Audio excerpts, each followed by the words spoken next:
برائی کتنی بھی بڑی کیوں نہ ہو پر اچھائی کے سامنے چھوٹی ہی رہتی ہے۔ حضرت امام جعفر صادق رحمۃ اللہ علیہ نے فرمایا، مومن اس دنیا میں پردیسی ہوتا ہے، دنیا کی ذلتوں سے گھبراتا نہیں ہے اور دنیا کی عزتوں کا خواہش مند نہیں ہوتا۔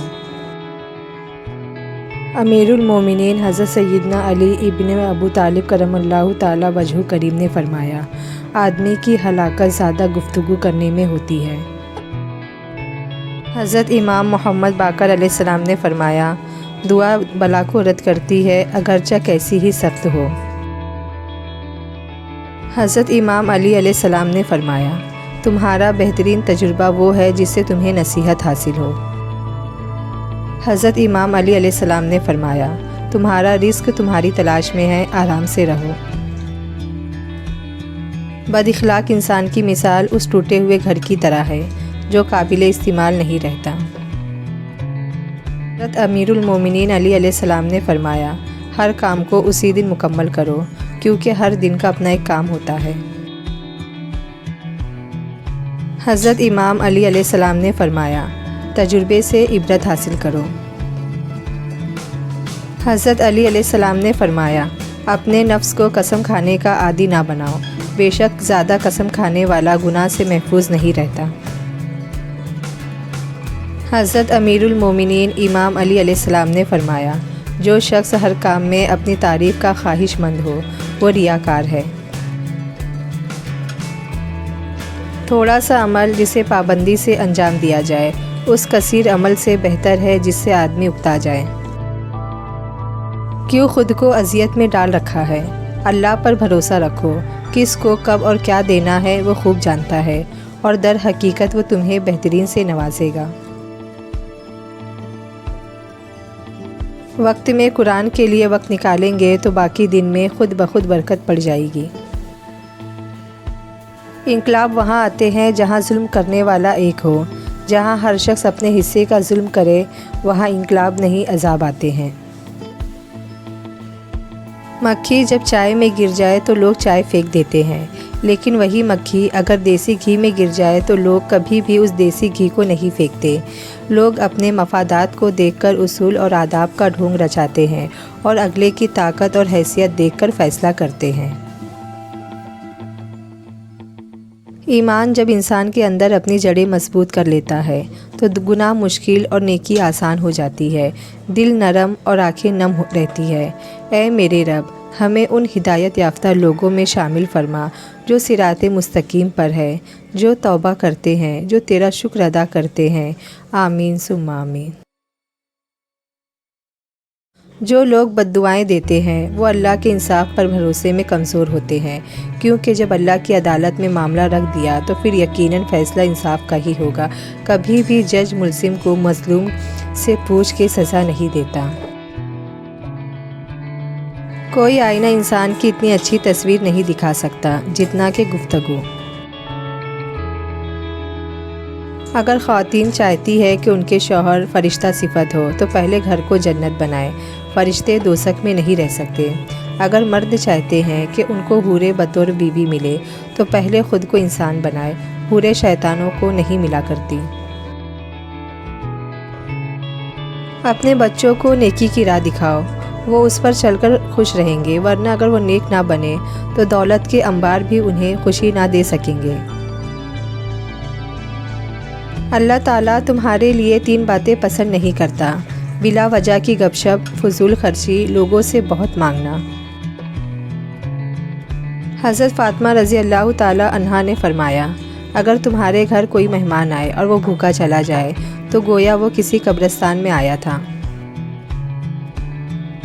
وہ شخص رب کا نافرمان ہے جو احسان کر کے جتلائے۔ بیٹی اکثر ماں کے مقابلے اچھا کھانا بنا لیتی ہے کیونکہ وہ ابھی کفایت شعاری کے چکر میں نہیں پڑی ہوتی۔ دن گزر جائیں گے اور تم ان چیزوں کو ترک کر دو گے جن کی تمہیں عادت ہے، پسندیدہ انسان کو چھوڑ دو گے، اپنے خوابوں سے دستبردار ہو جاؤ گے اور بالآخر یہ تمہارا حقیقت قبول کرنے کا پہلا سفر ہوگا۔ ایک پرواہی بتاتی ہے خیال کتنا ہے، ورنہ ترازو نہیں ہوتا کوئی رشتوں میں۔ مکانوں کو بنانے میں عمر ختم کر رہا ہے، بسیں گے دوسرے، حساب دے گا تو۔ چل نماز پڑھنے، تو میرا بیسٹ فرینڈ ہے، تیرے بغیر جنت میں کیسے رہوں گا۔ امام غزالی رحمۃ اللہ علیہ نے فرمایا، محتاجوں سے مہنگا مال خریدنا احسان میں ہے اور صدقہ سے بہتر ہے۔ اللہ ہمیں محتاجوں کی مدد کرنے کی توفیق دے، آمین۔ کوئی شخص روزی اپنی لیاقت اور طاقت سے نہیں حاصل کرتا، اللہ سب کا رازق ہے۔ آزادی کی تکلیف غلامی کے آرام سے بہتر ہے۔ اگر تم پہاڑ سے گرے تو یہ تمہارے لیے اتنا نقصان دہ نہیں جتنا کہ تم کسی کے نظروں سے گر جاؤ۔ عدالت میں قرآن پاک ملزم کو دینے کے بجائے جج کو دیا جائے تو زیادہ بہتر فیصلے ہو سکتے ہیں۔ اگر تم نے کسی قوم کو تباہ کرنا ہے تو اس کی نوجوان نسل میں بے حیائی پھیلا۔ عورت نے جو کرنا ہوتا ہے وہ گھر کی چار دیواری میں بھی کر جاتی ہے، نہیں کرنا ہوتا تو باہر جانے والی بھی نہیں کرتی، سب تربیت کا فرق ہوتا ہے۔ عورت کے لیے ضروری ہے گناہ کرنے سے پہلے وہ اپنے آپ پر ترس کھائے، کیونکہ گناہ کرنے والی عورت کو توبہ کے بعد صرف خدا معاف کرتا ہے، لوگ معاف نہیں کرتے۔ اچھے لوگ آسانیاں اور برے لوگ پریشانیاں تقسیم کرتے ہیں۔ ایسا زمانہ آ گیا ہے، پتہ ہی نہیں چلتا عزیز کون ہے اور یزید کون ہے۔ دکھ سنانے کو فقط خدا ہی تو ہے۔ انسان کو عموماً خدا تبھی یاد آتا ہے جب وہ درد کا مارا ہو، غرض کا مارا ہو یا پھر مرض کا مارا ہو۔ ہمت کبھی نہ ہارے، کیونکہ دھوپ کتنی بھی تیز ہو سمندر سوکھا نہیں کرتے۔ آج کے مرد جہاز میں ایئر ہوسٹس کے کھانا لانے پر شکریہ اور اٹھانے پر تھینکس تو کہہ دیتے ہیں، لیکن گھر میں دن رات خدمت کرنے والی بیوی کو شکریہ یا جزاک اللہ خیرہ کہنا آر کی بات سمجھتے ہیں۔ فاصلے بلا وجہ نہیں ہوتے، رویوں کی دیوار ہوتی ہے درمیان۔ لوگوں، والدین عظیم نعمت ہے، ان کی قدر کریں۔ لفظوں کے بھی ذائقے ہوتے ہیں، بولنے سے پہلے چکھ لیا کریں۔ کبھی مرنے کا خیال آئے تو ہسپتال جا کر دیکھنا کہ لوگ جینے کے لیے کیا کیا کرتے ہیں۔ بچپن سے سنتے آئے ہیں کدو کھانا سنت ہے، لیکن کبھی کسی محفل، میلاد، عرس، قرآن خوانی، سحری و افطاری اور شادی کے کھانوں میں کدو پکتے نہیں دیکھا۔ لوگوں کی باتوں کو دل پر مت لیا کرے، لوگ تو امرود کو بھی میٹھا ہونے کی شرط پر خریدتے ہیں اور بعد میں نمک لگا لگا کر کھاتے ہیں۔ حسد دراصل اعلان ہے اس بات کا کہ میں پروردگار کی تقسیم پر راضی نہیں۔ سچ تو یہ ہے غیر تو پھر بھی بھرم رکھ لیتے ہیں، اپنے تو صرف تماشا ہی بناتے ہیں۔